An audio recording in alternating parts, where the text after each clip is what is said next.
Hello, and welcome to another awesome possum episode of Furries in the Media, the series that reviews video clips based on how the furry fandom is represented. I'm your host, Aberguine, and I'm your co-host, Sam. And today, we'll take a look at KPIX 5's coverage of FurtherConfusion 2010. It's a community you might have seen portrayed on an episode of CSI. They call themselves, there they are, Furries.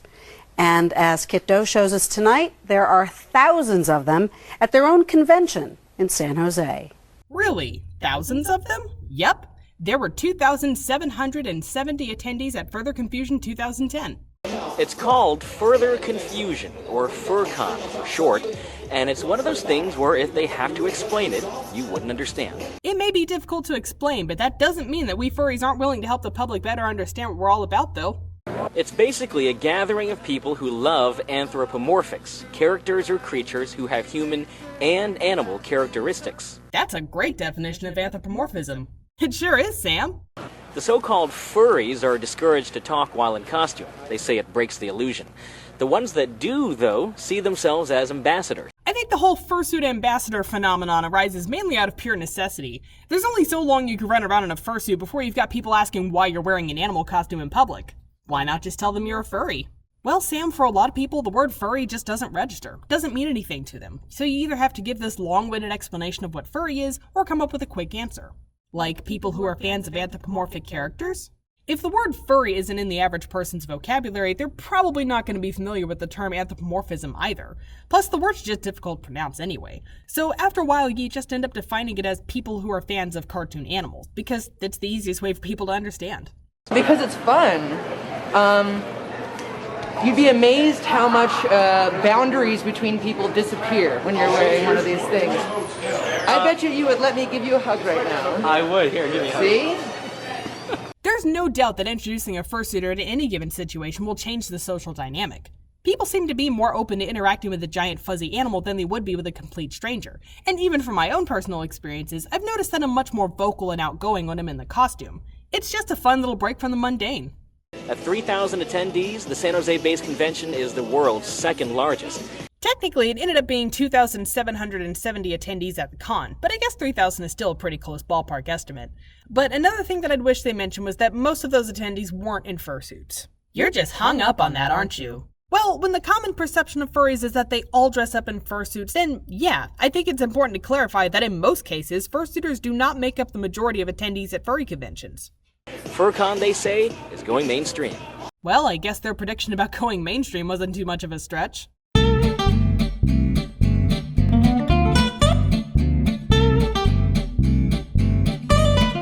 I think it's great. What do you think when you see somebody in a costume like that walking around? I feel like I want to dress like that also. I love that they worked in some side interviews with people who weren't attending the convention. I think it really rounds out the report by including other perspectives. However, for millions of Americans, they only know about furries from what they've seen on a 2003 episode of CSI. It's a sensitive topic, but people who wear fursuits tend to have a good sense of humor. But in reality, it's just a laugh. It's a fun drama show that wants to get people to watch it. I think KPIX did a great job of handling this particular part. They not only acknowledge that the CSI episode is something of a sore spot for many furries, but they also recognize the episode's significance as it's the primary reference point for many people outside of the fandom. Now let's check out those review stats. Information accuracy is 83%, and the spirit of the clip is 100%, giving a total score of 92%. Good job, KPIX 5. And now time for my thoughts. There is one part of this report in particular that I think has definitely earned them some brownie points. When they show the clip from the CSI episode, they don't just put it up full screen. They put the clip inside of an image of a TV screen on the screen.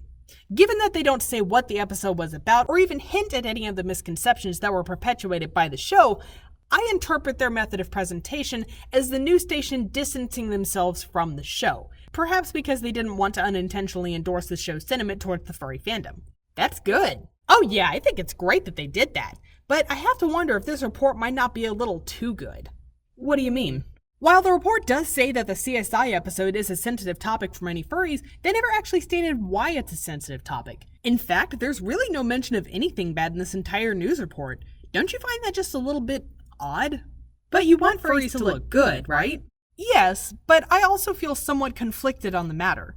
I would love it if I could say without a shadow of a doubt in my mind that the furry fandom is perfect. But it's not perfect. It's a tricky balance. What's the right way to present the furry fandom while remaining true to all the good and bad aspects of the fandom? What parts does the audience really need to know, and how much of it should be presented? The answers aren't going to be the same across the board. A news station trying to build a good relationship between their local community and the furry community is going to present the good and bad aspects of the fandom much differently than a show that relies on shock value as its primary means of entertainment. But what about this news report? While it is refreshing to see a report that makes furries look really good, the biggest potential downside I could see coming from a report like this is that it could unintentionally set the audience up for a letdown. Let's say that this squeaky clean report was the first time a person ever heard about furries, and then later on they hear somewhere that furry is all a sex thing. People love a good scandal, and there is nothing more scandalous than learning that something innocent actually has some dirty little secret to hide.